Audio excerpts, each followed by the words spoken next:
What if the most important spacecraft humanity ever built wasn't designed to land on another planet, but to become a city in space? Imagine looking up from a gigantic industrial metropolis at night. The streets are glowing through clouds of smoke and steam. Aircraft move between towers. Then the sky darkens. Not because a storm is approaching, because something enormous has arrived. A colossal spacecraft hangs above the city, so large that its underside disappears into the clouds. But here's the uncomfortable question. Could humanity ever build something remotely like this? Today, the answer is no. We don't have a spacecraft remotely approaching this scale. We don't have engines capable of moving a giant city through interplanetary space like a science fiction starship. And we certainly don't have technology that allows enormous vehicles to simply hover over a city indefinitely. But some of the individual ideas behind this image are real. Reusable rockets are already flying. Large spacecraft are being assembled in orbit. Private companies are developing heavy-lift launch systems. NASA is developing technologies for sustained human exploration beyond low Earth orbit. And engineers have spent decades studying rotating habitats, nuclear propulsion, and enormous structures that could one day support humans away from Earth.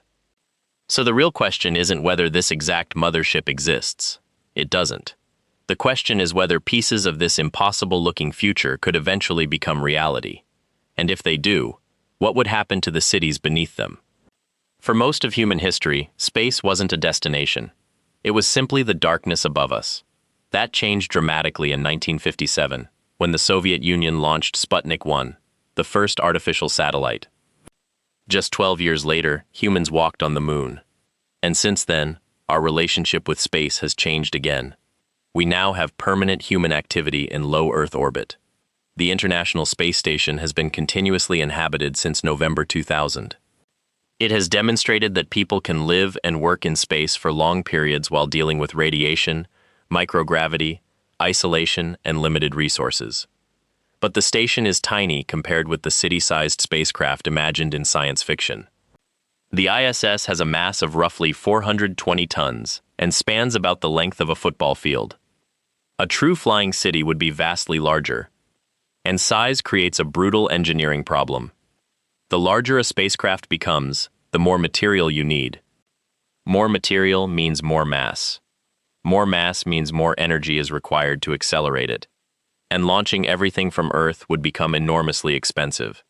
That's why future megastructures probably wouldn't be built entirely on Earth. They could be assembled in orbit.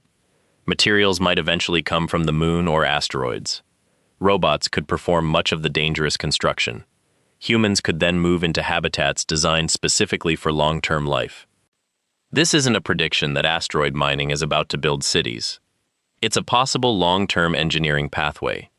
And there's a critical difference between a spacecraft that carries people somewhere and a spacecraft that functions as a self-sustaining settlement. The second problem is vastly harder, because people don't just need somewhere to sit. They need an entire ecosystem. Here's where the conventional spacecraft model starts to crack. Traditional spacecraft are designed around a simple idea: get people or equipment from one place to another. A rocket launches. A spacecraft travels. It reaches its destination. Then the mission ends, or the vehicle returns. But what if the spacecraft itself becomes the destination? Suddenly, almost every engineering assumption changes.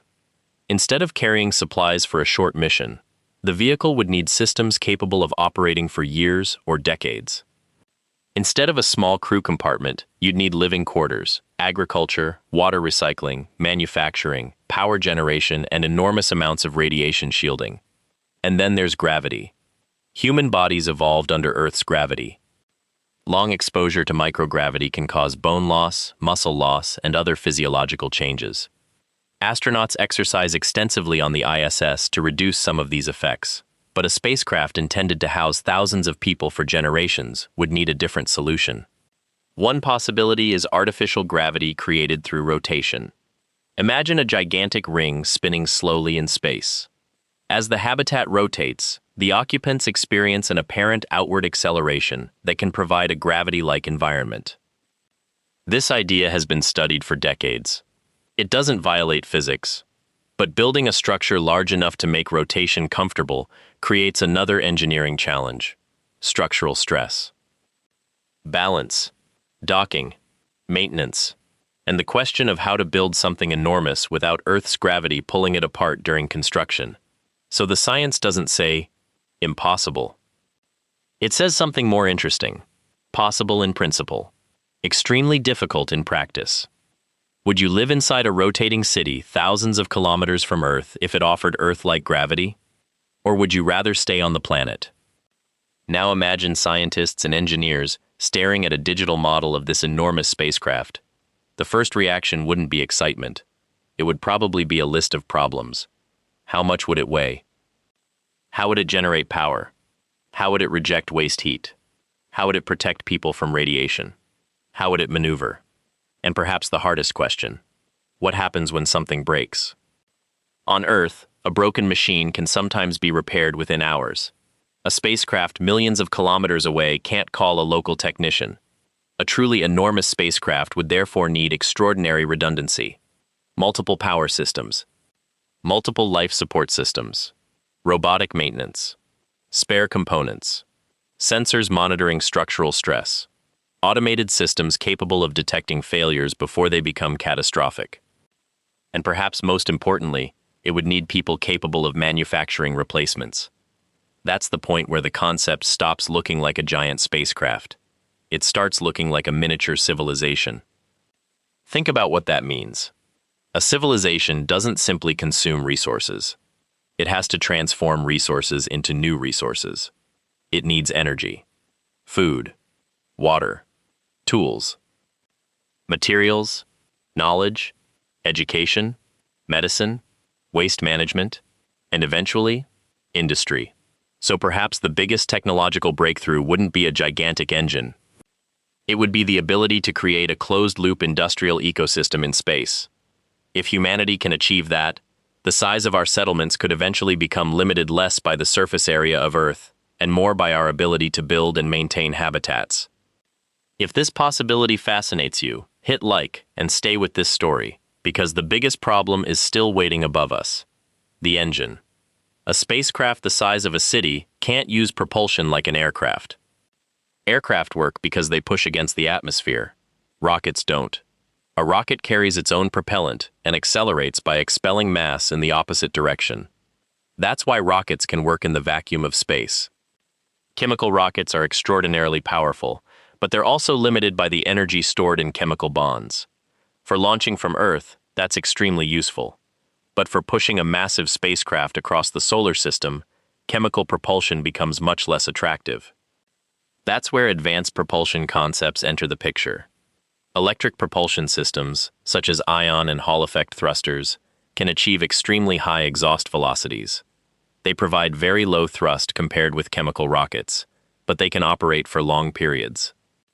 NASA's Dawn spacecraft demonstrated the power of ion propulsion by using it to visit multiple objects in the asteroid belt. Then there are nuclear propulsion concepts. Nuclear thermal rockets could potentially provide higher performance than conventional chemical propulsion by using a nuclear reactor to heat propellant. NASA and the U.S. Department of Energy have also investigated nuclear thermal propulsion for future deep space missions. Another concept is nuclear electric propulsion, where nuclear energy generates electricity that powers electric thrusters. But none of these technologies turns a city-sized spacecraft into a hovering aircraft. And that's where our futuristic image needs a reality check. A massive spacecraft could theoretically travel through space. But hovering over a city would be an entirely different problem. To remain stationary in Earth's atmosphere, a vehicle would need to continuously counteract gravity. For something extremely massive, that would require enormous power and thrust. It would also create noise, exhaust, heat, and potentially dangerous atmospheric effects. So a real mothership above the city would be much more plausible as a spacecraft in orbit than as a giant machine hovering just above the buildings. And that distinction changes everything. But here's where it gets really interesting. What if the mothership never needed to hover? What if the city below and the spacecraft above were part of the same transportation system? Imagine an orbital megastructure passing over a planet while smaller spacecraft travel between the surface and orbit.